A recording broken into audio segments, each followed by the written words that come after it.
નમસ્કાર, હું છું જલ્પા ક્ષત્રિય અને આપ જોઈ રહ્યા છો કે ન્યૂઝ। વડાપ્રધાન નરેન્દ્ર મોદીએ 100 લાખ કરોડનો પીએમ ગતિશક્તિ રાષ્ટ્રીય માસ્ટર પ્લાન લોન્ચ કર્યો છે।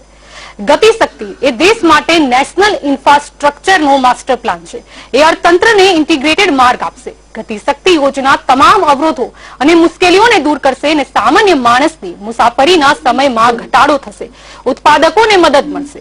વડાપ્રધાને સંબોધન કરતા કહ્યું હતું કે આગામી 5 વર્ષમાં દેશમાં 200 થી વધુ નવા એરપોર્ટ અને હેલીપેડ બનાવવામાં આવશે। દેશના ખેડૂતો માછીમારોની આવક વધારવા માટે પણ કામ કરવામાં આવી રહ્યું છે। 1000 કિલોમીટર લાંબા નવા મેટ્રો રૂટ પર પણ કામ ચાલી રહ્યું છે। પીએમ ગતિશક્તિ રાષ્ટ્રીય માસ્ટર પ્લાનથી ચોક્કસપણે શહેરોના વિકાસમાં ઝડપ આવશે, પરંતુ ભારતમાં આજે પણ 65% નાગરિકો ગામડાઓમાં રહે છે, તો એમને આનાથી કોઈ લાભ મળશે નહીં એ પણ સ્વાભાવિક વાત છે। ગામડાઓમાં રહેતા માણસોને શું લાભ મળશે કે પછી ખાસ કંઈ નહીં, આ પ્રશ્ન સૌથી મોટો છે। શહેરોની સાથે ગામડાઓનો પણ વિકાસ થવો જોઈએ અને ખરેખર શહેર અને ગામડા બંનેનો સાથે જ સમતોલ વિકાસ થવો જોઈએ। હાલમાં ભારતમાં મોટા ભાગના ગામડાઓ પછાત છે અને વડાપ્રધાનની આ યોજનાથી શહેરોનો વધારે વિકાસ થશે તો પછી પછાત ગામડાઓ વધારે પાછળ રહી જશે તેવી પણ ભીતિ સેવાઈ રહી છે। શહેરોની સરખામણીમાં ગામડાઓમાં બેકારી વધારે છે, કુટુંબ દીઠ આવક ઓછી છે, બાળકોમાં કુપોષણ પણ વધારે જોવા મળે છે, શિક્ષણ અને તબીબી સુવિધાઓ અપૂરતી છે, ત્યારે આ યોજનાથી ગામડાઓમાં રોજગારીમાં કોઈ વધારો થશે નહીં। અમદાવાદ જેવા મોટા શહેરોમાં રિવરફ્રન્ટ કે મેટ્રો ટ્રેનનો લાભ માત્ર જે તે શહેરના લોકોને જ મળશે, જ્યારે ગામડામાં વસતા કરોડો લોકો આજે પણ પાયાની સુવિધાઓથી પણ વંચિત છે અને તેઓની આવક પણ ઘણી ઓછી છે। રાષ્ટ્રપિતા મહાત્મા ગાંધીજીએ દક્ષિણ આફ્રિકાથી ભારત પરત આવ્યા બાદ સમગ્ર દેશનું 2 વર્ષ ભ્રમણ કર્યા બાદ તેમણે દેશના હિતમાં ગામડાઓના વિકાસ પર ભાર મૂક્યો હતો। જો કે ભારતની આઝાદી પછી મોટા ભાગની સરકારોએ ગામડાઓની સરખામણીમાં શહેરોના વિકાસને જ પ્રાધાન્ય આપ્યું છે અને એટલે આજે પણ મોટા ભાગના ગામડાઓ પછાત રહી ગયા છે। રોજગારી મેળવવા માટે મોટી સંખ્યામાં લોકો દરરોજ ગામડા છોડીને શહેરો તરફ પ્રયાણ કરી રહ્યા છે અને પરિણામે શહેરોમાં હવે ગીચતા, પ્રદૂષણ, ટ્રાફિક જામ જેવી સમસ્યાઓમાં નોંધપાત્ર વધારો થયો છે। હવે પીએમ ગતિશક્તિ રાષ્ટ્રીય માસ્ટર પ્લાન હેઠળ મોટા પ્રોજેક્ટો આકાર લેશે, એટલે કે ભ્રષ્ટાચાર પણ મોટા પ્રમાણમાં થશે એ સ્વાભાવિક છે, કારણ કે ભારતમાં જાહેર ક્ષેત્રનું કોઈ પણ કામ કટકી કર્યા વગર થતું નથી। શહેરોમાં હાથ ધરવામાં આવતા મોટા પ્રોજેક્ટો હવે ગંજાવર કંપનીઓને કોન્ટ્રાક્ટથી આપવામાં આવે છે અને આ કંપનીઓ બાંધકામ ક્ષેત્રમાં વપરાતી અદ્યતન ટેકનોલોજી અને આધુનિક મશીનરીનો ઉપયોગ કરતી હોવાથી પ્રમાણમાં ઓછા લોકોને રોજગારી મળે છે અને મોટી કંપનીઓને વધારે નફો મળતો હોવાથી વધારે આર્થિક લાભ મોટી કંપનીને થાય છે।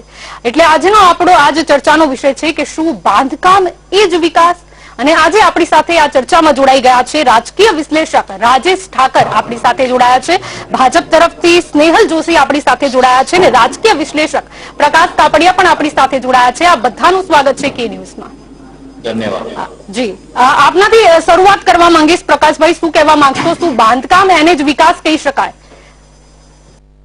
બાંધકામ જે છે એટલે અત્યારે રોજગારીનું અને વિકાસનું જે કેન્દ્રીકરણ થઈ ગયું છે કે ગામડાઓથી લોકો રોજગારી માટે શહેરોમાં આવવું પડે છે, એમને ત્યાં રોજગારી પૂરેપૂરી મળતી નથી અને જે આનું જે વિકાસનું છે એ કેન્દ્રીકરણ થવાના બદલે ડિસેન્ટ્રલાઇઝેશન, વિકેન્દ્રીકરણ કરવું જોઈએ એવી માંગ પ્રજાની ઉઠી છે।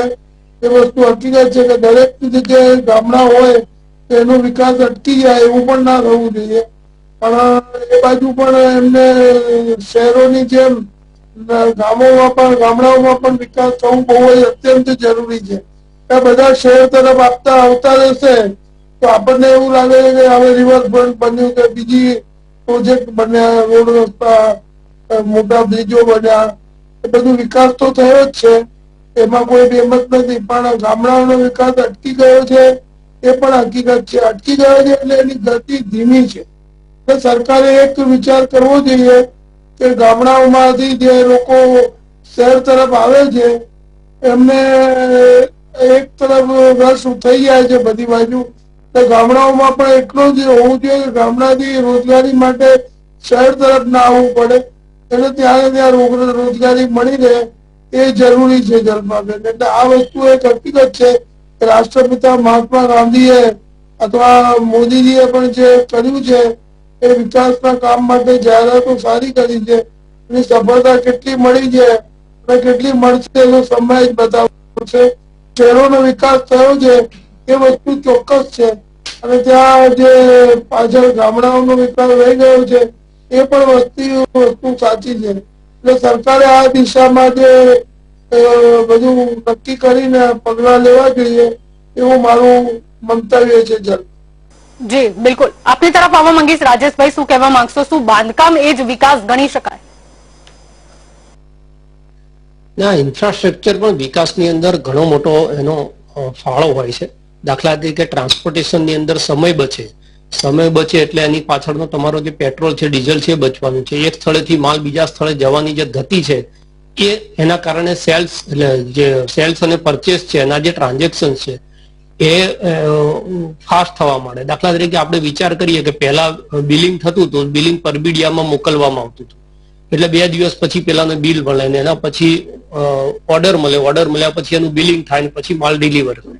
આજે દાખલા તરીકે ટેકનોલોજી આવી છે તો અહીંયા બેઠા બેઠા કોઈ પ્રોડક્ટ છે, પ્રોડક્ટનો ફોટો વોટ્સઅપ દ્વારા મોકલી આપવામાં આવે, એનું ડિસ્ક્રિપ્શન આપવામાં આવે, સામેથી ઓર્ડર પ્લેસ થાય, મેલ દ્વારા ઓનલાઈન પેમેન્ટ થાય અને અહીંથી માલ ડિસ્પેચ થાય, એ બીજા ત્રીજા દિવસે સામેવાળી વ્યક્તિને મળી જાય. અને આના કારણે જે ગતિ આવે વેપારમાં એ ચોક્કસ ને ચોક્કસ અર્થતંત્રને મદદ કરે. પણ તમારો જે પ્રશ્ન છે એ બીજી પ્રકારનો છે.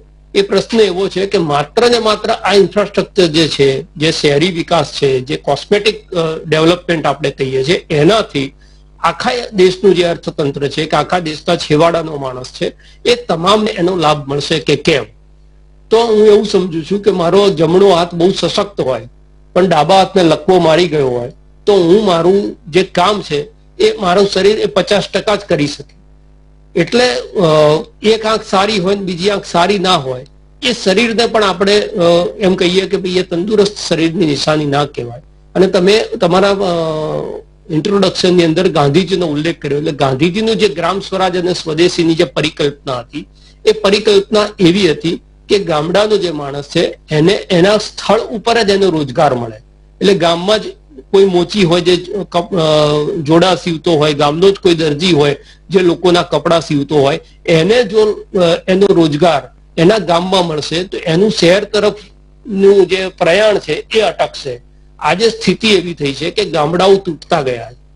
ખેડૂતના છોકરાને ખેતી કરવી નથી. ખેતી કેમ નથી કરવી એ આખો અલગ વિષય છે. એમાં 2 પ્રકારના વિષય છે. એક તો ખેતીની અંદર જે સ્થિતિ છે એ સ્થિતિના કારણે પણ છોકરાઓને, બીજી વસ્તુ એ છે કે એમાં જે મહેનત છે એ મહેનત કરવા કરતા એમ કે મહિને 10-12 હજાર રૂપિયા આટલી કાળી મજૂરી કરીને કમાવા એના કરતા અમદાવાદમાં જઈને કોઈ મોલમાં ઉભો રહીશ 8 કલાક તોય મને 10-12 હજાર મળી રહેશે. આ પ્રકારની એક જે મેન્ટાલિટી છે કે પોતાના જે પરિવારનો વ્યવસાય છે કે કાર્પેન્ટરનો છોકરો છે ને કાર્પેન્ટર નથી થવું, દરજીના છોકરાને દરજી નથી થવું, ભલે એની અંદર આવક જે છે એ વધારે છે અને શેઠનો શેઠ જ છે પણ તે છતાં વ્હાઇટ કોલર જોબ માટે આજની યુવા પેઢી દોડી રહી છે.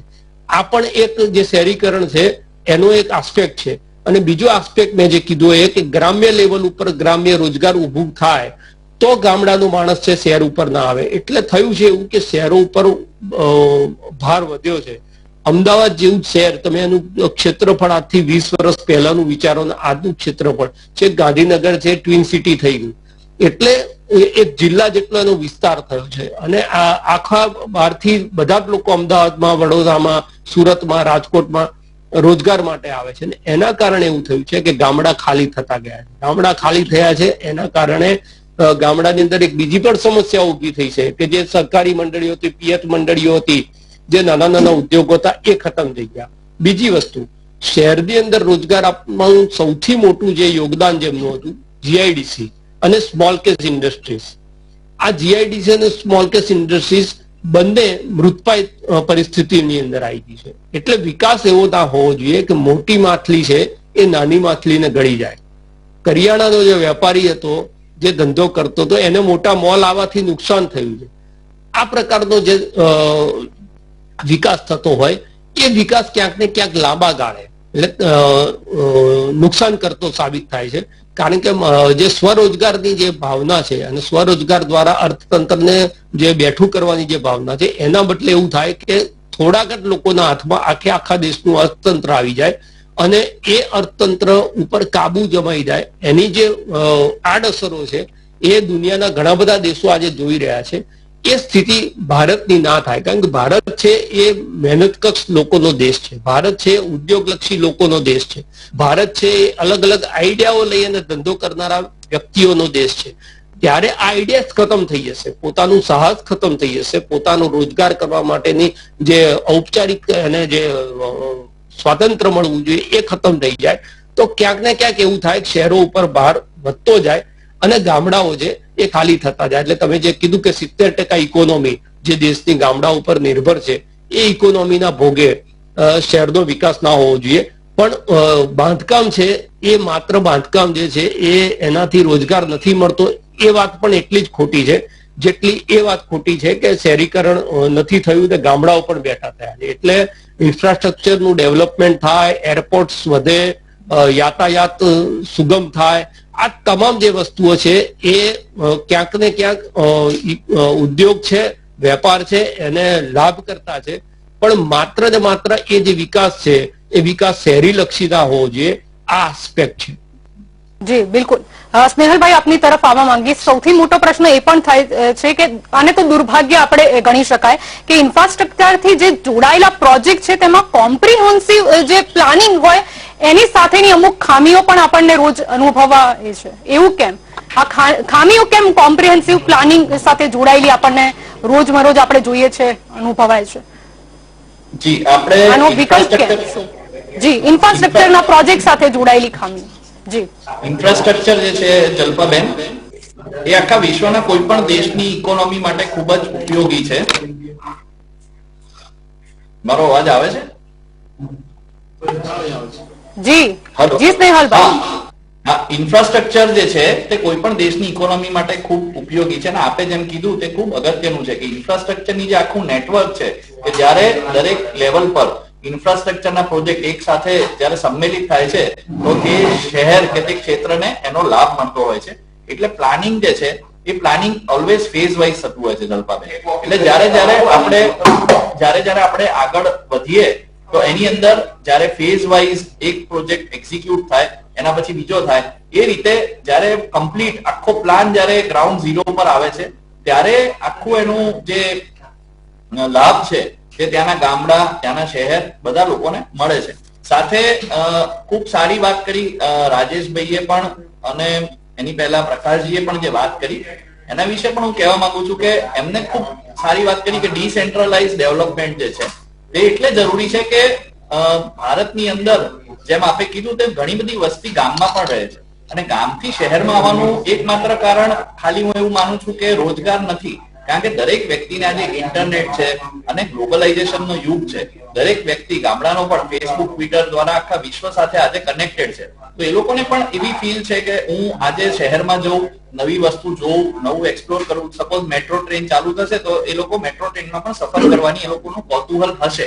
એટલે જે પણ નજીકના ગામડાઓને લાભ નહીં મળે મેટ્રોનો.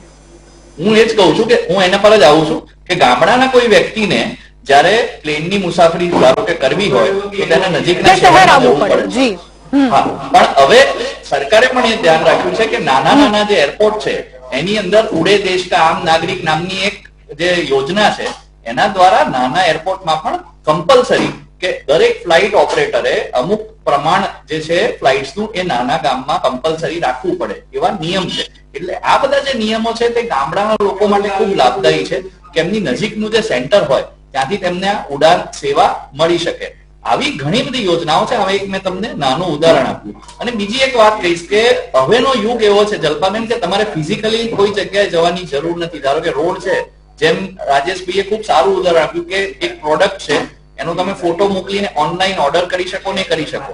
તો આજે ગામમાં પણ ઘણા બધા એવા પોર્ટલ્સ ને ઘણી બધી જગ્યાઓ છે કે ત્યાંના યુવાનો વિશ્વના દરેક ખૂણા સાથે કનેક્ટેડ છે. અને આપણે જોઈએ છે કે રાજસ્થાનના ગામડા હોય કે ગુજરાતના કચ્છના ગામડા હોય, ત્યાંની બહેનો જે નાની નાની પ્રોડક્ટ્સ બનાવે છે તે ઇન્ટરનેટ પર મૂકી અને સમગ્ર વિશ્વમાં તે લોકો એક્સપોર્ટ પણ કરે છે. એટલે આ એક ઉત્કૃષ્ટ ઉદાહરણ છે કે ગામડાની અંદર અને જે ગાંધીજીનો ગ્રામ સ્વરાજ હતો, હું કહીશ કે કચ્છથી માંડીને અનેક ભારતના ગામડાઓ પર, અને આપણે જોયું કે પ્રધાનમંત્રીજીએ પણ થોડા સમય પહેલા આખા આખા જે ભારતના ગામડાઓની અંદર જે હાથશાળની વસ્તુઓ બનતી હતી, જે બહેનો ગૃહ ઉદ્યોગમાં બનાવતા હતા, એ બધી પ્રોડક્ટ લઈ અને એમને પોતાના પેજ પર પબ્લિસિટી માટે મૂકી કે અમે આવા પ્રકારના કામ કરીએ છીએ, અમારા દેશની બહેનો આવું બનાવે છે અને તમે સૌ પ્રોડક્ટ લો. એટલે હું જલ્પાબેન એમ માનું છું કે ચોક્કસપણે આ એક ખૂબ સારો સમન્વય છે કે ઇન્ફ્રાસ્ટ્રક્ચર, પછી ટેકનોલોજી અને ગામડાઓનો વિકાસ, આ ત્રણેયનો સમન્વય મોદીજીએ કર્યો છે અને આવનારા દિવસોમાં આ ખૂબ સારી રીતે થશે. અને આપની વાત પણ સાચી છે કે ક્યાંક ક્યાંક ત્રુટી રહે એ સ્વાભાવિક છે કે જયારે પ્રોજેક્ટ એક્ઝિક્યુટ થતો હોય તો ફેઝ વાઇઝ જયારે કનેક્શન્સ ની અંદર ક્યારેક ઇશ્યુઝ આવે, પણ મને ચોક્કસ ખાતરી છે કે આવનારા દિવસોમાં આ બધા કનેક્શન, આ બધા ડોટ્સ કનેક્ટ થશે અને આનાથી ગામડાના વ્યક્તિને પણ અને શહેરના વ્યક્તિને પણ આનો લાભ મળશે. જી બિલકુલ. પ્રકાશભાઈ, આપની તરફ આવવા માંગીશ, શું કહેવા માંગશો? આજે આપણે વાત કરી રહ્યા છે કે શહેરોનો તો વિકાસ, ચલો ઇન્ફ્રાસ્ટ્રક્ચર મળી જાય છે, પરંતુ ગામડાઓનો વિકાસ એટલો ક્યારે થશે? જેમ અત્યારે વાત ચાલી હેન્ડીક્રાફ્ટ આઇટમ્સની વાત ચાલી અહીંયા, એટલે કે ક્યાંક ને ક્યાંક જો ગામડાઓની વાત કરીએ કે ગૃહ ઉદ્યોગની વાત કરીએ તો કોરોનાને કારણે સૌથી માઠી અસર એમના પર પહોંચી છે. શું કહેવા માંગશો પ્રકાશભાઈ? જે સ્વરોજગારી, જે ગાંધીજીનું સિદ્ધાંત હતું ને, આત્મનિર્ભરતા અને ગામડાઓનો વિકાસ બહુ જરૂરી હતો. અને પેલા વિકાસ થતો તો કુટીર ઉદ્યોગ, કોટેજ ઇન્ડસ્ટ્રી ઘરોમાં ચાલતી હતી, લઘુ ઉદ્યોગ, ગૃહ ઉદ્યોગ બધું ગામડાઓમાં. અત્યારે લઘુ ઉદ્યોગ છે, સ્મોલ સ્કેલ ઇન્ડસ્ટ્રી, એ બધું ગામડાઓમાં ડેવલપ કરવું જોઈએ સરકારે. એ શહેરો તરફથી અત્યારે એ બાજુ સ્થળાંતર કરવું જોઈએ, જેથી એમને ઘેર બેઠા રોજગારી અને કામ મળી શકે, ગામડાઓનો વિકાસ પણ થાય. પણ એ બધું જે હાથસાળ ઉદ્યોગની વાત કરી હમણાં ઇસ્માઇલભાઈએ, હાથસાળ ઉદ્યોગ પહેલા ચાલતું હતું એ હવે અત્યારે જે હાથસાળ ઉદ્યોગનો વિકાસ ક્યાંક ને ક્યાંક નવી ટેકનોલોજી આવવાના કારણે, મશીનરી નવી આવવાના કારણે એ અટકી ગયું છે. પણ અત્યારે પણ જે હેન્ડીક્રાફ્ટ, હેન્ડલૂમ અને જે કુટીર ઉદ્યોગ છે, નાના નાના ઉદ્યોગો, ઘરમાં જ રોજગારી મળી શકે એવું છે. પણ સરકાર એને ગમે તે કારણસર હોય, આઝાદી પછી એ ક્રમશઃ ઘટતું ગયું છે ગામડાઓમાં. અને વિકાસનું જે માધ્યમ છે એ ઓનલી શહેરો તરફ થઈ ગયું છે. અને એ શહેરો તરફ વિકાસ થવાના કારણે ગામડાઓનો વિકાસ અને એમની જે રોજગારીની ઉપલબ્ધિઓ ઘટી ગઈ છે. અને આપણા ત્યાં 65% જે આપણે કહ્યું, 60-65% લોકો જે છે એ ગરીબી રેખા નીચે જીવે છે. કે કોઈ વખત 35-40% આંકડો આપવામાં આવે. આટલી બધી સંખ્યામાં જ્યાં રોજગારીની તકો નથી, એટલા માટે બિલો પોવર્ટી લાઈન અને યુપીએ જે છે એ પણ અત્યારે બંનેના જે ક્રમશઃ વધતા જાય છે આંકડાઓ, એને ઘટાડવા માટે સરકારે ચોક્કસપણે ગામડાઓમાં કુટીર ઉદ્યોગ, લઘુ ઉદ્યોગ, ગૃહ ઉદ્યોગ અને હાથસાળ ઉદ્યોગ, હેન્ડીક્રાફ્ટ ઘણા બધા ગૃહ ઉદ્યોગ છે, એના ધ્યાન આપવું જોઈએ એવું મારું મંતવ્ય છે.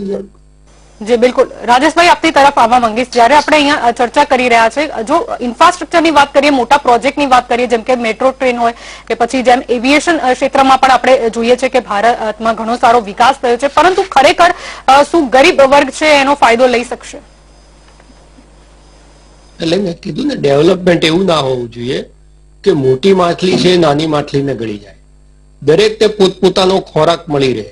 એટલે આજે વાત ચાલી છે ને કે સમતોલ વિકાસ, કે શહેરનું પણ આપણા શહેરો બ્યુટીફુલ હોય તો આપણને ગમે. આ દિવાળી આવે એટલે આપણે આપણા ઘરને રંગરોગાન કરાવીએ છીએ અને રાચ રચીલું લાવીએ છીએ અને સજાવટ કરીએ છીએ, કારણ કે કોઈ મહેમાન આવે તો આપણું ઘર આપણને સારું લાગે. એટલે બ્યુટિફિકેશન પણ એટલું જ જરૂરી છે. એની સાથે સાથે રોડ, રસ્તા, જે ટ્રાન્સપોર્ટેશનની સુવિધાઓ છે, આ તમામ વસ્તુ છે એ પણ એટલી જ જરૂરી છે. પણ એ બધું જ કર્યા પછી જો ગામડાનો છોકરો છે એ ગામડું છોડીને શહેરમાં આવતો હશે તો ક્યાંક ને ક્યાંક આપણે આને નિષ્ફળ સાબિત થઈશું. એટલા માટે થઈશું કે ગામડાનો છોકરો જયારે શહેરમાં આવે છે ત્યારે માત્ર એક રોજગાર લઈને ગામમાં નથી જતો. ગામના જે શહેરીકરણનો સ્વભાવ છે, જે સ્નેહલભાઈએ કીધું ને કે એ લોકોને પણ ઈચ્છા થાય છે તો સુવિધા વાળું જીવન જીવીએ, એમને પણ ઈચ્છા થાય છે કે એના કારણે શું થયું છે, એમનો જે પરંપરાગત વ્યવસાય છે કે ખેડૂતનો છોકરો છે તો હવે એને કાદવવાળા કપડા કરવા નથી ગમતા, એને તો ભલે 10,000 કે 5,000 કે 7,000 ની નોકરી મળતી હોય તો એને શહેરમાં આવીને નોકરી કરવી છે. એના કારણે જે પરંપરાગત વ્યવસાય છે કે એક કરિયાણાની દુકાન હતી તેની અંદર 3 છોકરા હોય તો 2 છોકરા કરિયાણાની દુકાનમાં સચવાઈ જતા હતા અને એમાંથી કમાણી કરીને બીજી એક દુકાન થતી હતી એને બીજા છોકરાને એમાં બેસાડી દેવામાં આવતું હતું. એના કારણે જે સરકારી નોકરીઓ ઉપરનું જે ભારણ છે એ ભારણ ઘટતું હતું. આજે કેવું થયું છે કે નોકરી એટલે માત્ર સરકારી નોકરી, નોકરી એટલે કાં તો વ્હાઇટ કોલર જોબ.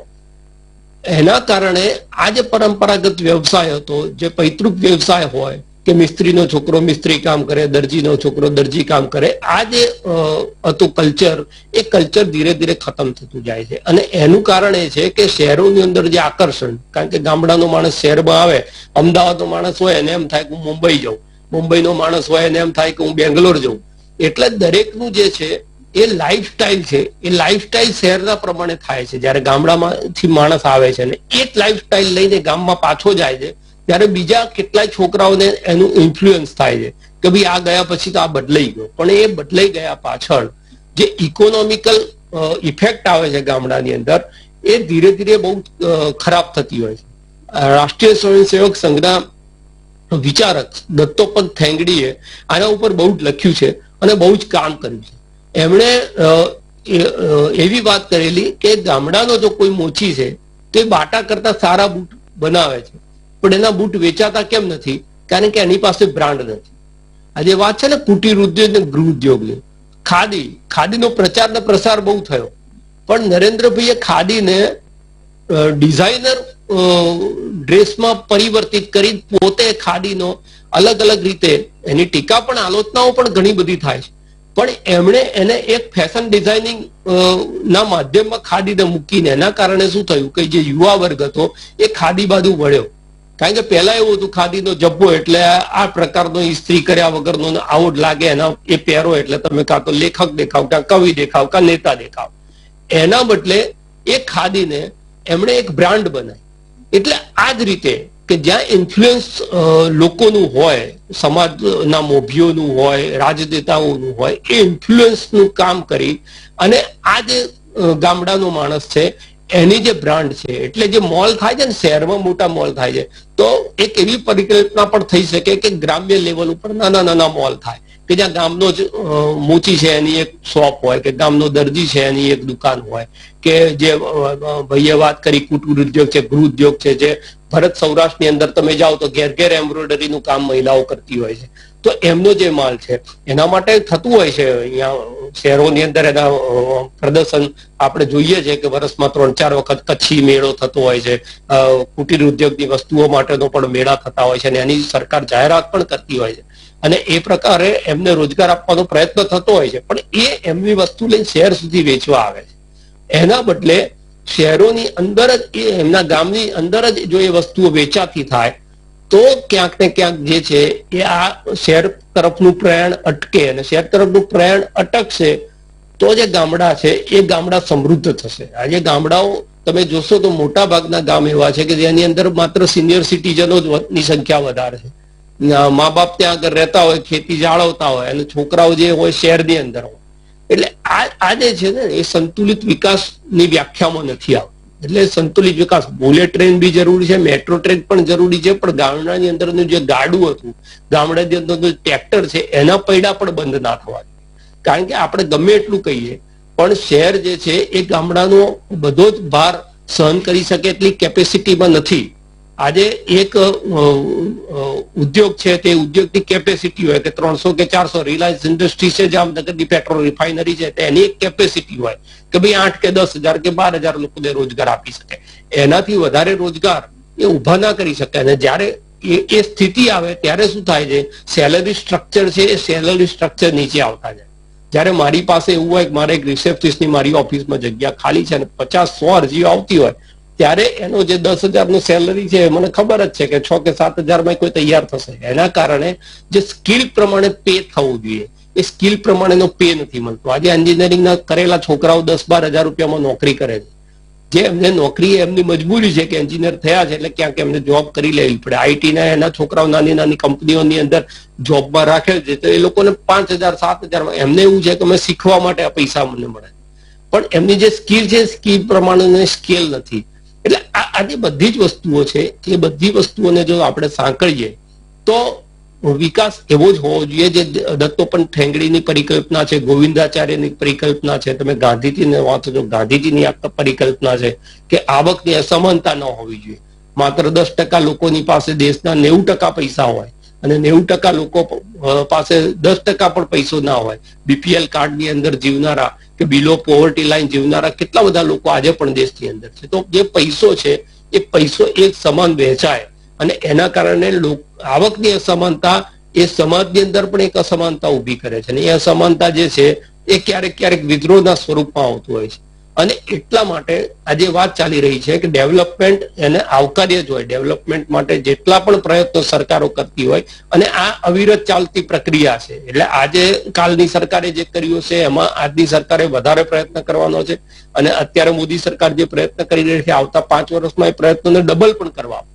કારણ કે જેમ જેમ વસ્તીની સંખ્યા વધતી જાય, જેમ જેમ યુવા રોજગારી તકો ઉભી કરવાની વાત આવતી હોય એમને આ પ્રયાસ જે છે, આપણે પણ આપણા ઘરની અંદર નાનું 1 રૂમ રસોડાનું ઘર લીધું હોય તેનાથી 2 રૂમ રસોડા 3 રૂમ રસોડા સુધી પહોંચવા માટે આપણે પણ અવિરત પ્રયાસો કરતા જતા હોઈએ છીએ. 50 વર્ષે માણસ એક એના સ્વપ્નનું ઘર બનાવી શકતો હોય છે. ત્યારે સરકારે પણ જયારે એના સ્વપ્નનું ભારત બનાવવાનું હોય ત્યારે ચપટી મારતા કે કોઈ જાદુઈ લાકડીથી ના થાય. સ્નેહલભાઈએ જે વાત કરી એ વાત બિલકુલ સાચી છે કે ડોટ ને જોડવા પડે અને જોડતા જોડતા જ એ ઇકોનોમી છે એ ધીરે ધીરે, કારણ કે આપણે 1947 નું ભારત 1960 નહોતું, 1960 નું ભારત 70 ના દાયકામાં નહોતું, 70 નું 80 ના દાયકામાં નહોતું અને આજે 2021 નથી.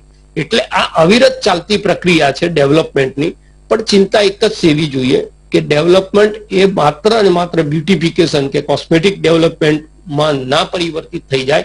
એની સાથે સાથે સતત જે રોજગારની તકો છે તમામ લેવલ ઉપર, શહેર અને ગ્રામ્યના લેવલ ઉપર એ ઊભી થતી જાય, આ પણ જોવાવું જોઈએ. જી બિલકુલ. સ્નેહલભાઈ આપની તરફ આવવા માંગીશ. અહીંયા આપણે ક્યાંક ને ક્યાંક ઇન્ફ્રાસ્ટ્રક્ચરની વાત કરીએ, પરંતુ જો ખામીઓની વાત કરીએ તો કદાચ રેલવે પોતાનું અલગ પ્લાનિંગ કરે છે, રોડ ટ્રાન્સપોર્ટેશન ડિપાર્ટમેન્ટની જો વાત કરીએ પોતાનું અલગ પ્લાનિંગ કરે છે, ટેલિકોમ ડિપાર્ટમેન્ટ જે પોતાનું અલગ પ્લાનિંગ કરે છે અને જો ગેસ નેટવર્કની વાત કરીએ તો એ પણ પોતાનું અલગ પ્લાનિંગ કરે છે. એટલે દરેક ડિપાર્ટમેન્ટ વચ્ચે કોઈ કોર્ડિનેશન નથી જોવા મળતું. ક્યાંક રોડ બને, પછી રોડ બન્યા પછી તૈયાર થાય પછી પાણીના પાઇપ લાઈન નાખવા માટે લોકો આવે, રોડને ખોદી નાખે એટલે પૈસાનો વ્યર્થ થાય. એટલે અને ઘણી વાર એવું પણ જોઈએ છે કે રોડ બનાવવા વાળા જે છે તે ડિવાઈડર બનાવી દે ને પછી ટ્રાફિક પોલીસને લાગે કે ના અહીંયા તો ટ્રાફિક જામ થશે એટલે આ ડિવાઈડરને હટાવો. એટલે ક્યાંક ને ક્યાંક અવ્યવસ્થા જોવા મળી રહી છે. શું કહેવા માંગશો? દેશભરમાં આવી સ્થિતિ છે, આવી સ્થિતિ કેમ છે? જી, આપની વાત સાથે હું પૂર્ણ રૂપે નહીં પણ અમુક અંશે એટલે સહમત છું કે પહેલા આપ સહેમત નથી કે છો? ના, હું મહદ અંશે એટલે નથી, કારણ કે હવેના જે જલ્પાબેન હવેના જે નવા પ્રોજેક્ટ છે અને શહેરમાં સ્નેહલભાઈ તમે સહમત નથી પણ હું કંઈક બતાવવા માંગીશ. આ શબ્દો કોના હતા? આ નરેન્દ્ર મોદીએ બોલાયેલા શબ્દો હતા. ગતિ શક્તિની જો આપ બેઝ સમજો તો આપને સંભળાવું. મોદીજીએ શું કીધું હશે? કદાચ ધ્યાન બહાર રહી ગયું હશે. નરેન્દ્ર મોદીના શબ્દો સાંભળીશું આપણે. तो हमने देखा है कि रेलवे अपनी प्लानिंग कर रही है, रोड ट्रांसपोर्ट डिपार्टमेंट अपनी प्लानिंग कर रहा है, टेलीकॉम डिपार्टमेंट की अपनी प्लानिंग होती है, गैस नेटवर्क का काम अलग प्लानिंग से हो रहा है. ऐसे ही तमाम डिपार्टमेंट अलग अलग प्लान करते हैं. हम सभी ने ये भी देखा है कि पहले कहीं सड़क बनती है, सड़क बिल्कुल तैयार हो जाती है और फिर कोई पानी वाला डिपार्टमेंट आएगा, वो पानी की पाइप के लिए उसकी खुदाई कर देता है, फिर पानी वाले पहुंच जाते हैं. इसी तरह काम होता रहता है. ये भी होता है कि रोड बनाने वाले डिवाइडर बना देते हैं और फिर ट्रैफिक पुलिस कहती है कि इससे तो जाम लगा रहेगा, डिवाइडर हटाओ. कहीं चौराहे पर सर्किल बना दिया जाता है तो ट्रैफिक सुचारू रूप से चलने में बजाय वहां अव्यवस्था होने लगती है. और हमने देश भर में ऐसा होते हुए देखा है. જી સ્નેહલભાઈ શું કહેવા માંગતો? ક્યાંક ને ક્યાંક વસ્તુ એ છે કે સમસ્યા છે પણ એનું નિરાકરણ તો લાવવું પડશે અને મોદીજી મતલબ જે બોલી રહ્યા છે એમને એક્સેપ્ટ કર્યું આ સમસ્યા છે. જી, મોદીજીએ જે વાત કરી તે એમને કીધું કે અત્યાર સુધીની જે સમસ્યાઓ છે તેની અંદર મુખ્યતઃ આ પ્રકારની સમસ્યા છે. અને જેમ મેં પહેલા પણ વાત કર્યું કે આપણે આજે કનેક્શન કરવાની જરૂર છે. આ જે બધાની કનેક્ટિવિટી છે, એટલે આપણે અત્યારે જો આપ દિલ્હીમાં જશો તો મેટ્રો ટ્રેન જે છે તે છેક એરપોર્ટની અંદર જાય છે. એટલે કોઈને એરપોર્ટ થી ફ્લાઇટ પકડવી હોય તો એ એક સ્ટેશનથી સીધા અંદર જઈ શકે છે. આ એક નાનું ઉદાહરણ છે. હવે મોદીજીનું કહેવાનું એ છે કે પહેલાના સમયમાં જે આ સમન્વય નતો એ હવે આવનારા દિવસોમાં ખૂબ સારી રીતે થશે. અને જે આપને સૌને અને આપના માધ્યમથી હું લોકોને પણ કહેવા માંગીશ કે યુનિયન બજેટની અંદર 2,33,000 કરોડ જેટલા પૈસા આ ઇન્ફ્રાસ્ટ્રક્ચર પ્રોજેક્ટ માટે ફાળવેલા છે. અને આપણે રોડ નીતિન ગડકરીજીએ જે નવો પ્રોજેક્ટ જે છે 1,080 કિલોમીટરનો એ જે છે 25,000 કરોડના ખર્ચે જલપાબેને રોડ જે બનવાનો છે તેનું ખૂબ સારું ઉદાહરણ એટલે છે કારણ કે આ દિલ્હી અને મુંબઈ જે બે આપણા ખૂબ અગત્યના જે છે શહેરો એને કનેક્ટ કરે છે. એની સાથે અને બીજા બધા ઘણી બધી જગ્યાએથી આ જે રોડ છે, રાજસ્થાન છે, ગુજરાત છે, મહારાષ્ટ્ર છે, પંજાબ, હરિયાણા અને એ બધી જગ્યાએથી ઘણા ઇમ્પોર્ટન્ટ સિટીઝને કનેક્ટ કરે છે. એટલે જે મોદીજી સ્વરૂપમાં જે અમને સિટીની વાત કરી એને જો આપણે રાષ્ટ્ર લેવલ પર બી વાત કરીએ તો નાના નાના રસ્તાઓના બદલે આ એક સુદ્રઢ આપણને એક હાઈવે મળવાનો છે કે જેના પર દરેકે દરેક વ્યક્તિ સારી રીતે ટ્રાન્સપોર્ટ કરી શકશે.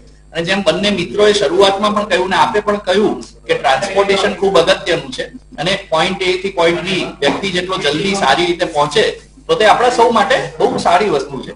એટલે મને ચોક્કસપણે ખાતરી છે કે આદરણીય પ્રધાનમંત્રીજીએ જે વાત કરીને આપે જે વાત કરી એ સમસ્યાનો હલ હવે આ બધા પ્રોજેક્ટ્સના જે ડિપાર્ટમેન્ટ છે એના સમન્વયથી ભારતમાં આવશે.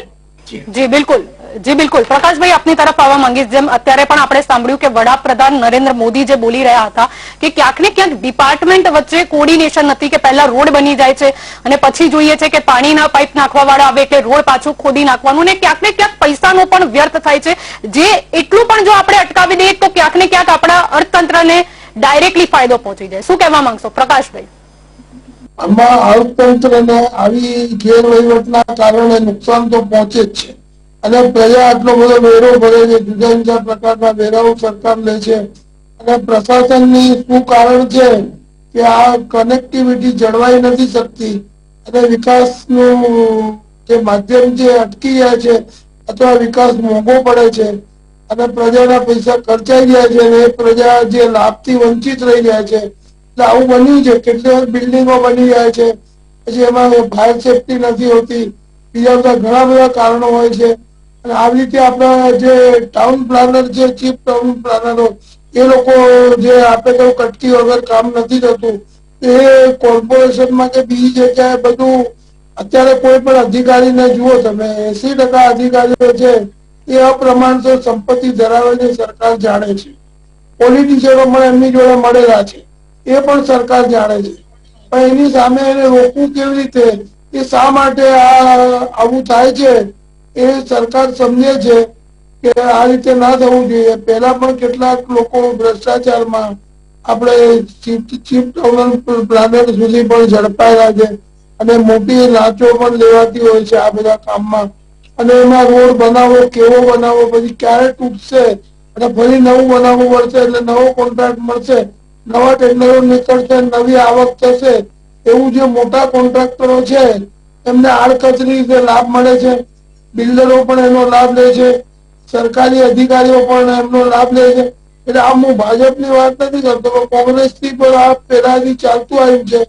એ ક્યારે રોકાશે એ ખબર નથી. અને પ્રોપર્ટી ટેક્સ છે એ વધતું જાય છે, પ્રજા વેરો ભરે છે પણ એને વિકાસની જે વ્યાખ્યામાં જે બધું આવે એ બધું એને મળી નથી શકતું પ્રજાને. અને પ્રજા અહીંયાથી ત્યાં જે મધ્યમ વર્ગ છે એ ગરીબીની દિશામાં જતો જાય છે અને અમીર વર્ગ અમીર થતો જાય છે. જેવી રીતે અમે ઠાકોર સાહેબે કીધું કે 90% સંપત્તિ 10% લોકો પાસે સેન્ટ્રલાઇઝ થઈ ગઈ છે. એ પણ એક અસમાનતા છે. એટલે સમાનતા લાવવા માટે જે વેરાઓ છે એનો દર ઘટાડવા માટે આ બધું વહીવટી તંત્ર જે ચાલે છે એ જુદા જુદા વિભાગોનું સંકલન ન હોવાના કારણે પ્રજાના વેરાનો વ્યય થાય છે અને વિકાસ ધીમી ગતિએ થાય છે. અને વિકાસ આર્થિક રીતે મોંઘો પડે છે અને અર્થતંત્ર એના કારણે તૂટવાની શક્યતા રહે છે. અને આમાં જે છે વિજિલન્સ ડિપાર્ટમેન્ટ છે, આજે સ્માર્ટ સિટી નો પ્રોજેક્ટ હતો અમદાવાદનો 2017માં, સ્માર્ટ સિટી નું કઈ ડેવલપમેન્ટ જે થવું જોઈએ એ પ્રમાણે થયું નથી. એટલે ઘોષણાઓ થઈ જાય છે, વેરો લેવાઈ જાય છે, વેરો વધારવામાં આવે છે, મોંઘવારી વધતી જાય છે, પ્રજા જે સેવાઓથી વંચિત રહે છે અને એ પૈસા જે છે એ બીજી રીતે વપરાઈ જાય છે. અને રાજકારણી, બ્યુરોક્રેટ અને જે પણ લોકો કોન્ટ્રાક્ટરો આમાં સંકળાયેલા છે એમના ખિસ્સામાં પૈસા જાય છે. એટલે સરકારે આમાં જાગૃતિ લાવીને અને કઈ ને કઈ નવી દિશામાં પગલું લેવું જોઈએ એવું આપણે મોદીજીથી આશા રાખીએ છીએ. અને સ્નેહલભાઈ પણ ત્યાં સુધી આ વાત પહોંચાડશે એવું સ્નેહલભાઈને હું વિનંતી કરીશ. જી જી બિલકુલ પ્રકાશભાઈ. રાજેશભાઈ આપની તરફ આવવા માંગીશ, શું કહેવા માંગશો? ક્યાંક ને ક્યાંક ડિપાર્ટમેન્ટ વચ્ચે જે સંકલન નથી અથવા તો જાણી જોઈને ક્યાંક ભ્રષ્ટાચારની આપણે વાત કરીએ કે જેમ કે પહેલા એકવાર રોડ બન્યો, પછી પાઇપલાઇન આવી એટલે તોડી નાખ્યો, એટલે બીજી વાર બનાવવા માટે, એટલે ક્યાંક ને ક્યાંક મોટા કોન્ટ્રાક્ટરોને ફાયદો વધારે થઈ જાય છે જનતા કરતા. શું કહેવા માંગશો? એટલે આપણે એવું મજાકમાં કહેવાય છે કે રસ્તો બની જાય પછી ટેલિફોન વાળાને વાયર નાખવાનું ભૂલી ગયા છે યાદ આવે, કોર્પોરેશન ગટર લાઈન યાદ આવે, પાણીની લાઈન યાદ આવે, હવે તો ગેસની સીએનજી ની લાઈન છે એ પણ અંદરથી જાય છે, હવે નેટવર્કના જે કેબલ્સ છે એ પણ જમીનની અંદરથી જાય છે. એટલે આ તમામ પ્રકારનું જે ખોદકામ છે એ કોઓર્ડિનેશન સાથે નથી થતું હતું ને એના કારણે રસ્તાનો જે ખર્ચો છે એ માથે પડતો હોય છે. આ સમસ્યા છે અને એ જ વાત વડાપ્રધાને કીધી છે કે ભાઈ આ પરિસ્થિતિ છે. પણ આશ્ચર્યની વાત એ છે કે વડાપ્રધાન તરીકે નરેન્દ્ર મોદી એટલે એમના સત્તાપદમાં એટલે મુખ્યમંત્રી અને વડાપ્રધાન બંનેનો સરવાળો મારે તો 20 વર્ષ થયું. એ 20 વર્ષે આ સમસ્યાને એડ્રેસ કરી રહ્યા છે.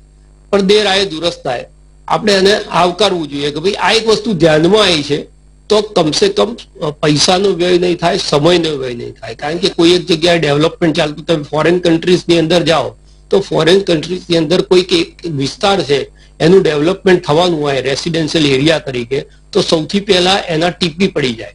ટીપી પડ્યા પછી એમાં કેટલી વસ્તી આ એરિયાની અંદર એમને પરમિટ કરવાના છે એ લોકો કે ભાઈ કેટલા ફ્લેટ બનશે, કેટલા લોકોને પરમિટ કરવાના. એનાથી વધારે રેસિડેન્શિયલ કોલોનીની પરમિશન પહેલેથી નથી આપતા. એ પ્રમાણેની ગટર લાઈન, એ પ્રમાણેની પાણીની વ્યવસ્થા, એ પ્રમાણે વીજળીની વ્યવસ્થા, આ તમામ પહેલા કમ્પ્લીટ થઈ જાય.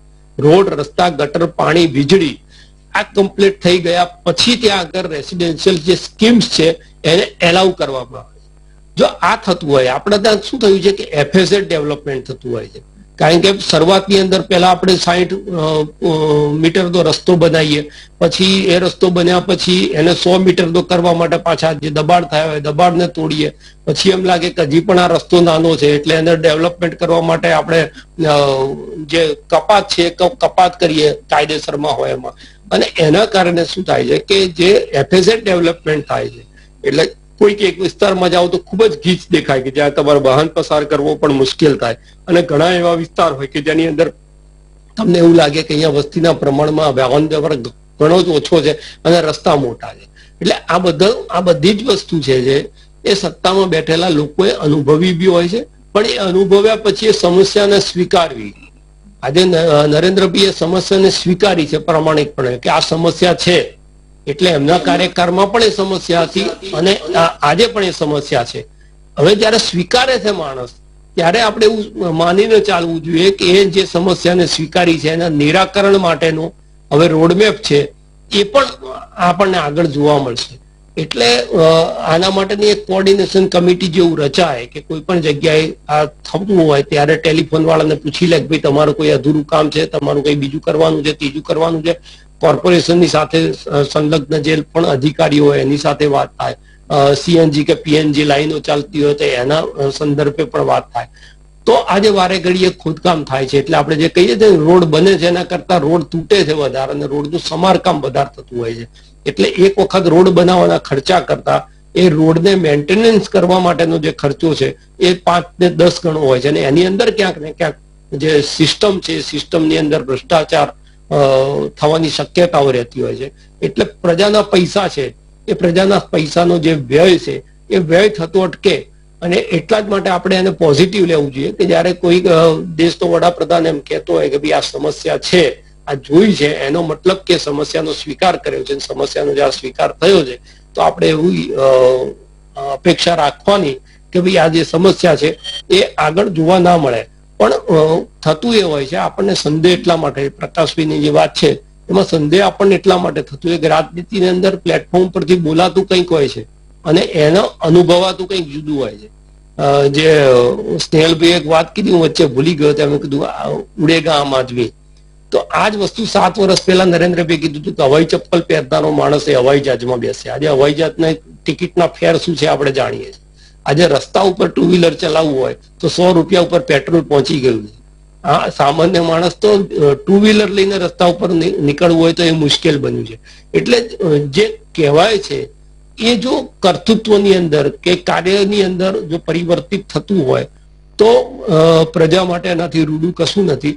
એટલે આપણે એવી અપેક્ષા રાખીએ કે આગળ ઉપર જે સમસ્યાઓ વર્ણવાઈ છે એ સમસ્યાના નિરાકરણ માટે પણ એટલી જ ગંભીરતાથી સરકાર ચિંતન કરશે અને આ જે જૂની સમસ્યા છે એ નવેસરથી નહીં આવે. જેમ આપણે અમદાવાદની વાત કરીએ તો દર વખતે ચોમાસું આવે એટલે આપણે રોક અકડ થતી હોય છે કે રસ્તા બન્યા ને હવે તૂટી ગયા, પછી પાછા એના રિસરફેસ થાય, હજુ ચોમાસું આવે એટલે એની સ્થિતિ ઉભી થાય.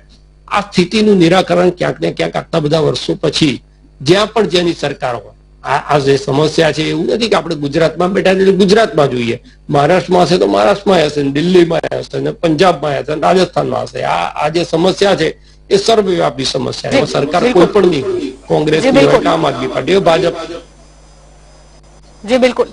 સ્નેહલભાઈ આપની તરફ આવવા માંગીશ. જેમ અત્યારે ચર્ચા થઈ, પ્રકાશભાઈ સાથે ચર્ચા થઈ, રાજેશભાઈ સાથે ચર્ચા થઈ કે ક્યાંક ને ક્યાંક જે મેક્રો પ્લાનિંગ છે અને માઇક્રો જે ઇમ્પ્લિમેન્ટેશન છે એમાં જમીન આકાશનું જે અંતર જોવા મળે છે. કદાચ વિભાગો વચ્ચે કોર્ડિનેશન નથી, એક વિભાગને ખબર નથી કે બીજું વિભાગ શું કાર્ય કરે છે અને એટલે જ કદાચ બજેટ જે છે એનો પણ વ્યર્થ થાય છે અને શક્તિ પણ ક્યાંક ને ક્યાંક વેડફાય છે. એટલે ક્યાંક ને ક્યાંક મેક્રો પ્લાનિંગ અને માઇક્રો ઇમ્પ્લિમેન્ટેશન છે એનો વચ્ચેનો જે જમીન આકાશનો અંતર છે તે દૂર કરવો એટલો જ મહત્વપૂર્ણ છે.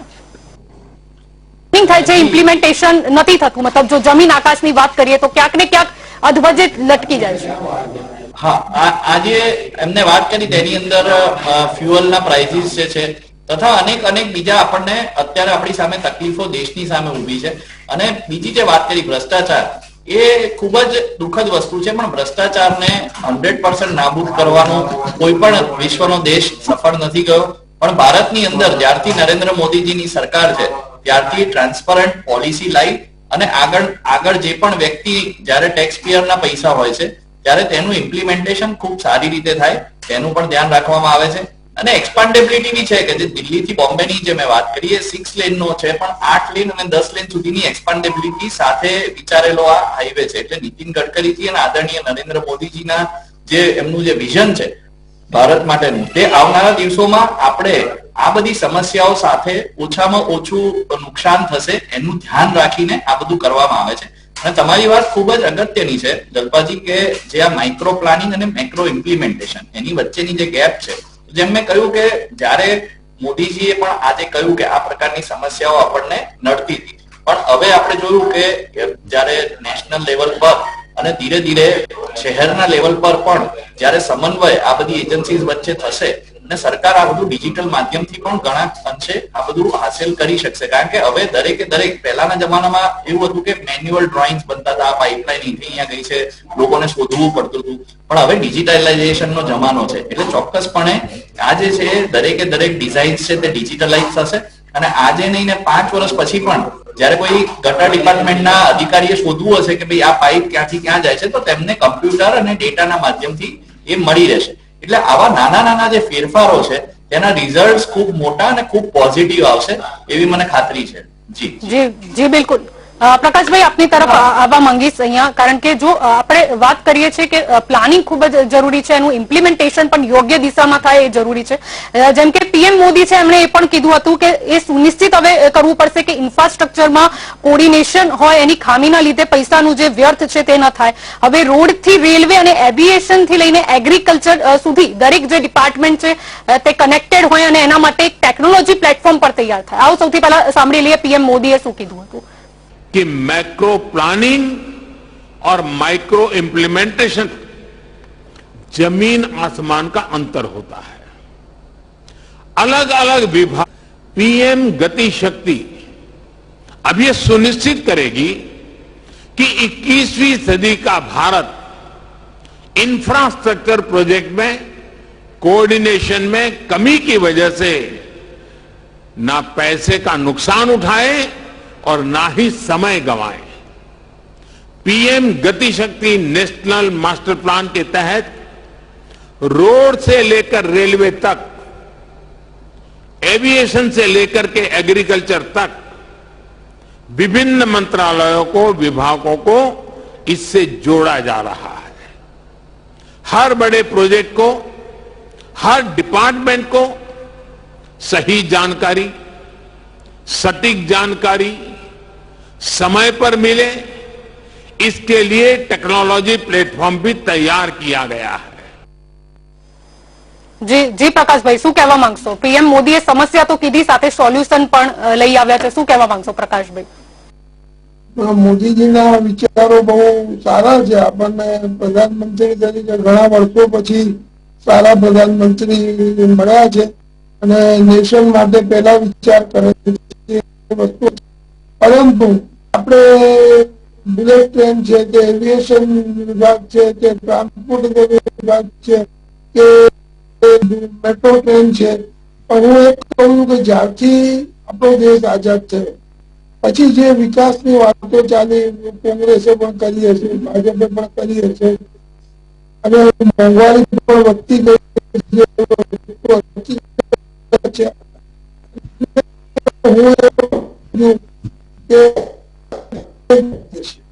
હું બુલેટ ટ્રેન માટે આટલી બધી લોન લે પડે અને એનું વ્યાજ પ્રજાના માથે ભારણ આવે, માથાદીઠ દેવું વધી રહ્યું છે. એટલે આ બધું જે છે તે વાતો બધી સારી છે અને કરવું પણ જોઈએ, પરંતુ આપણો જે આર્થિક વિકાસ છે કે જે રીતે રિઝર્વ બેંકનું રિઝર્વ ફંડ છે એ તળિયા ઝાટક થઈ ગયું, એવો વિકાસ પણ આપણા આટલી 130 કરોડની જનતાને પોસાય એવું નથી કે આપણે દેવાના ડુંગર તરીકે વિકાસ કરીએ. એ પણ છે ક્રમશઃ ઇકોનોમીને પોસાય એવું હોવું જોઈએ. આપણે દેવું કરીને આપણે વિકાસ કરીએ અને એ કરીએ તો એમાં પ્રજાને નુકસાન જ પહોંચે. ઠીક છે, આપણે દેવું કરીને વિકાસ કર્યો, મતો મળશે, એમાં બે મત નથી, વોટ બેંકની રાજનીતિ ચાલશે, પણ એનાથી નુકસાન જે છે આપણા નાગરિકોને public interest, interest of justice, આ ન્યાયના હિતમાં નથી મંતવ્ય છે સ્વીકારતી હોય અને ન્યાયતંત્ર સ્વીકારતો હોય એવો વિકાસ હોવો જોઈએ. એનાથી ઉપર જેનો વિકાસ જે છે, કોંગ્રેસે પણ દેવું કર્યું, બીજેપી પણ દેવું કર્યું, તો આપણા પ્રજાની કમર તૂટતી જાય છે, મોંઘવારી વધતી જાય છે, બેંકોની આર્થિક સ્થિતિ નબળી પડતી જાય છે. એ બધું જોવાનું કામ પણ આ વિકાસ સાથે અતિ મહત્વનું છે એવું મારું અભિપ્રાય છે. જલપાલ તરફ આવવા માંગીશ, શું કહેવા માંગશો? અત્યારે તો વાત થઈ છે, જો ગતિ શક્તિ આપણે માસ્ટર પ્લાનની વાત કરીએ, શું લાગે છે શું ફાયદો થશે? કારણ કે જો આપણે આ ડિજિટલ મંચ જે તૈયાર કરવામાં આવ્યું છે કે જે 16 વિભાગ છે એના વચ્ચે સમન્વય જે છે તે સ્થાપિત કરશે, અને પરંતુ આની પાછળ જે રાશિ ખર્ચાશે તે છે 16 લાખ કરોડ રૂપિયા. શું લાગે છે આ કેટલા જરૂરી છે, અથવા તો આ જે ટેકનોલોજીનું મંચ છે તે કેટલું ફાયદાકારક રહેશે?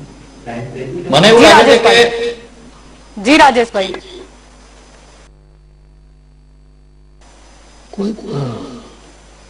કોઈ પણ જે નવી યોજના છે કે દેશના અર્થતંત્રને, દેશના વેપારને, દેશના રોજગારને, દેશની ઇન્ડસ્ટ્રીઝને બળ પૂરી પાડતી હોય તો એ તમામ યોજનાઓ આવકાર્ય છે. સવાલ એટલો જ હોય છે કે યોજનાઓ કાગળ ઉપરથી અને શબ્દો ઉપરથી બહાર નીકળી અને જમીન ઉપર ઉતરે. જો આ થઈ શકે તો એનાથી રૂડું કશું જ ના હોય. જે વાત સ્નેહલભાઈ એ રીતે, આથી હું મારી વાત શરૂ કરું કે એમણે કીધું કે ડિજિટલ પ્લેટફોર્મના માધ્યમથી એમ કે ખૂબ જ વસ્તુઓ સરળ બની છે, એ બિલકુલ સાચી વાત છે. કે તમે જેટલા તમારા ધંધાની અંદર કે તમારી રહેણ સહનની અંદર કે તમારા ટ્રાન્ઝેક્શનની અંદર જેટલા તમે ટેકનોલોજીની સાથે સાથે કદમથી કદમ મેળવતા રહેશો. પહેલા આપણને યાદ છે કે આપણે લાઇટ બિલ ભરવું હોય ટ્રેન લાઈનમાં ઉભું રહેવું પડતું, ટેલિફોન બિલ ભરવું હોય BSNL ની ઓફિસ છે લાઈનમાં ઉભું રહેતું. આપણે કેટલા બધા કલાકો એના માટે ઓફિસમાં કલાક કાં તો મોડા જાઓ કાં તો કલાક વહેલા નીકળી જાઓ, આ બધી સ્થિતિ હતી. અત્યારે જે ટેકનોલોજી છે, ટેકનોલોજીના કારણે આજે તમે જોશો તો પાણીપુરીની લારી વાળો પેટીએમ નું સ્ટીકર લગાવીને બેઠો હોય, ભીમ એપ એના પાસે પણ હોય. એટલે કેટલી નાની સમસ્યા હતી કે કોઈની પાસે 23 રૂપિયા આપો 3 રૂપિયા છૂટા ના હોય. આજે સમસ્યાનો અંત આવી ગયો. આજે રિક્ષાવાળા પણ પેટીએમ વાપરે. એટલે આ સામાન્ય વસ્તુ છે, બહુ નાની નાની વસ્તુ છે, પણ એના કારણે થાય છે શું કે જે અવરોધ આવતો હોય પોતાના ધંધાની અંદર એ અવરોધ ઓછો થઈ જાય છે. બીજી વસ્તુ એ છે કે બેંકની અંદર પહેલા પૈસા ગલ્લામાં ભેગા થાય, ગલ્લામાં પૈસા ભેગા થયા પછી બેંકમાં ભરવા જાય, બેંકમાં ભર્યા પછી એ ચેક ફાડે, ચેક પેલાને આપે, પેલો ભરે 3 દિવસે એને પૈસા. એના બદલે આજે એ જે કેશનો વ્યવહાર છે ધીરે ધીરે ચલણની અંદરથી ઓછો થાય છે. એના કારણે શું થાય છે કે તમારો સમય બચે છે, સમય ટ્રાન્ઝેક્શન ફાસ્ટ થઈ જાય છે અને બહુ ટ્રાન્સપરન્ટ ટ્રાન્ઝેક્શન થાય છે કે પેલો તો ચેક આપ્યો 3 દિવસે વટાશે કે નહીં વટાય, રિટર્ન આવ્યો તો પાછો પેલાને ઉઘરાણી માટે ફોન કરો, 138 નેગોશિયેબલ ઇન્સ્ટ્રુમેન્ટ એક્ટનો ઉપયોગ કરો. આ બધી જે પરિસ્થિતિ હતી એના કારણે ઘણી રાહત થઈ છે. એ સિવાય પણ ટેક્સના જે ચલણો ભરવાની વાત છે કે ઇન્કમ ટેક્સનું રિટર્ન, મારું રિટર્ન હું જાતે ભરું છું, મારે કોઈ ચાર્ટર્ડ એકાઉન્ટની જરૂર પડતી નથી. તો જે સેલરાઇઝ પર્સન છે, આજે આઈટી ક્ષેત્રમાં કેટલાય મારો સન છે, તો એ લોકો એમના રિટર્ન એમની જાતે ચલણ કરી અને લોકો એમનું સ્ટેટમેન્ટ ઓફ ઇન્કમ બનાવીને ભરી શકે છે. તો આ જે બધી વાતો છે એ બધી વાતો ક્યાંક ને ક્યાંક નાના પાયેથી મોટા પાયે જતા. તમે પાવર પ્લાન્ટ જુઓ, પાવર પ્લાન્ટ આખા પાવર પ્લાન્ટ પહેલા જે ફિઝિકલ વર્ક થતું હતું એના જગ્યાએ એક કંટ્રોલ રૂમ ઉપર એના એન્જિનિયરો બેસી અને આખા પાવર પ્લાન્ટને કંટ્રોલ કરી રહ્યા છે. આ જ રીતે તમામ ઇન્ડસ્ટ્રીઝની અંદર છે. વેપાર કરનારો માણસ જે છે એના લેપટોપ ઉપર બેઠો, પ્લેનમાં બેઠો હશે કે ટ્રેનમાં બેઠો હશે, એનો ધંધોમાં શું ચાલી રહ્યું છે, ક્યાં શું છે, એનું કોર્ડિનેશન, એના એમ્પ્લોયની સાથેનું કોર્ડિનેશન બધું જ એક નાના સ્ક્રીન ઉપર એ માણસ કરે છે. એટલે ડિજિટલાઇઝેશન છે એનો ફાયદો છે અને છે જ, એને આપણે નકારી ના શકીએ. બિલકુલ. આ જે નાની વાત છે એ ઉપરના લેવલથી નીચેના લેવલ સુધી, એટલે ખેડૂત છે તો ખેડૂતને પણ આધુનિક ખેતી તરફ લઈ જાય. ગામડાનો જે માણસ છે વ્યવસાય કરે છે તો એને પણ આ જે બધા પ્લેટફોર્મ છે પ્લેટફોર્મથી માહિતી મળે અને એ ધીરે ધીરે એનો ઉપયોગ કરતો થાય. તો સરકારની જે વિઝન છે, વિઝનની સાથે સાથે જનતાએ જે છે એને પોતાનું વિઝન મોટું કરવું પડે. જ્યારે તમે મોટું વિચારો ત્યારે જ તમે તમારા ગોલ સુધી કે તમારી મંજિલ સુધી પહોંચી શકો. તમે જો એ પરંપરાગત જે તમારી રૂઢિગત પ્રણાલી છે, પ્રણાલી સાથે રહો તો ક્યાંક ને ક્યાંક તમે હરીફાઈમાંથી ફેંકાઈ જાઓ. કારણ કે જ્યારે સમય બુલેટ ટ્રેનનો આવ્યો હોય ત્યારે તમે લોકલ ટ્રેનની અંદર બેસી રહો તો એ તમે પાછા જ પડી જવાના છો. એટલે સરકારના વિઝનની સાથે સાથે પબ્લિકે અને આજની ખાસ આપની યુવા પેઢી છે એમને એમના કોરોના કાળમાં થયું ને, જે મા બાપને નતા આવડતા સોશિયલ મીડિયા ઉપયોગ કરતા છોકરાઓ એમને શીખવાડી દીધું. તો આનો ફાયદો છે જ. અને એટલા માટે સરકાર અને પ્રજા બંને આધુનિક થવું પડે અને એ દિશાની અંદર નરેન્દ્રભાઈ હંમેશા ટેકનોક્રેટ એમનું દિમાગ છે, એ ટેકનો સેવી પોતે પણ છે અને એ રીતે એમનું જે વિઝન છે એ વિઝન પ્રમાણે આ ગતિશક્તિ પ્રોજેક્ટ મૂક્યો છે. અને કોઈ પણ પ્રોજેક્ટ મુકાય એનો પાયો જ્યારે નખાતો હોય ત્યારે એની અંદર નકારાત્મકતા લઈને એની અંદર કાલ ઉઠીને ત્રુટીઓ રહેશે, ખામીઓ રહેશે તો ચોક્કસ એની આપણે ટીકા કરીશું, એની આલોચના કરીશું, એના ઉપર ભાજપને સવાલ પણ પૂછીશું. પણ જયારે કોઈ વસ્તુનો પાયો નખાતો હોય ત્યારે સકારાત્મકતાથી એ ઇમારત જે છે એ ઇમારત દેશના હિતમાં થશે અને લોકોને એનો લાભ થશે એવું વિચારી અને આપણે એને સકારાત્મક રીતે લેવું જોઈએ. जी बिल्कुल, सब कुछ मुमकिन है, ठानो तो क्या नहीं होता, पॉजिटिव और नेगेटिव वो डिपेन्ड करता है. तो ચર્ચાનું ચક્રવાતમાં આપ બધા મારી સાથે જોડાયા તે બદલ આપનો આભાર. ધન્યવાદ. તો આપણે આજનો મુદ્દો હતો કે વડાપ્રધાન નરેન્દ્ર મોદીએ પીએમ ગતિ શક્તિ રાષ્ટ્રીય માસ્ટર પ્લાન લોન્ચ કર્યો છે. 100 લાખ કરોડની આ યોજના અંતર્ગત રેલ અને માર્ગ સહિતના 16 મંત્રાલય જે છે એ ડિજિટલ રીતે કનેક્ટ કરવામાં આવશે. એટલે ક્યાંક ને ક્યાંક પહેલા કહેવાતું હતું કે રેલવે પોતાનું અલગ પ્લાનિંગ કરે છે, રોડ ટ્રાન્સપોર્ટેશન છે તે પોતાનું અલગ પ્લાનિંગ કરે છે, ટેલિકોમ ડિપાર્ટમેન્ટની જો વાત કરીએ એ પોતાનું અલગ પ્લાનિંગ કરે છે. એ આ વચ્ચે જે સમન્વય આપણને જોવા નતો મળતો, એટલે કે હવે આ જ્યારે વડાપ્રધાન નરેન્દ્ર મોદી દ્વારા આ પ્રોજેક્ટ લોન્ચ કરવામાં આવ્યો છે એટલે આ બધી જે સમસ્યા હતી તેનું નિરાકરણ આવી જશે. આ સમસ્યાનું નિરાકરણ આવશે, એની સાથે સાથે જે કદાચ ક્યાંક ને ક્યાંક ભ્રષ્ટાચાર ચાલતો હશે એ પણ દૂર થશે, કારણ કે હવે દરેક વસ્તુ એ ડિજિટલ પ્લેટફોર્મ પર અવેલેબલ હશે. એટલે એક વિભાગ શું કામ કરે છે અથવા કામ કેટલા સુધી પહોંચ્યું તે બીજું વિભાગ જોઈ શકશે. એટલે કે સમજો કે કોઈ જગ્યાએ કંઈક એગ્રીકલ્ચર જે છે તે રિલેટેડ વસ્તુ છે, ત્યાં જો રોડ માર્ગ પરિવહનને તેનાથી કનેક્ટ કરવું છે તો બંને વિભાગ વચ્ચે સમન્વય હશે, બંને ડિજિટલ પ્લેટફોર્મ પર જોઈ શકશે. જેમ કે વાત કંઈક હેન્ડીક્રાફ્ટની પણ અહીંયા ચાલી, એટલે કે સપોઝ આપણે માની લઈએ કે ગામડામાં કોઈ હેન્ડીક્રાફ્ટ છે એટલે ત્યાં કોઈ એ નાખવામાં આવ્યું છે તો એને પણ જો રોડ સાથે કનેક્ટ કરવું છે અથવા તો બીજા કોઈ રોજગાર અને એની મંત્રાલયની વાત કરીએ એની સાથે કનેક્ટ કરવું છે તો એ જોઈ શકશે પ્લેટફોર્મ પર કે અત્યારે આ દિશામાં આ વિભાગ દ્વારા કયા કાર્યો કરવામાં આવી રહ્યા છે અને ક્યાં સુધી પહોંચ્યું.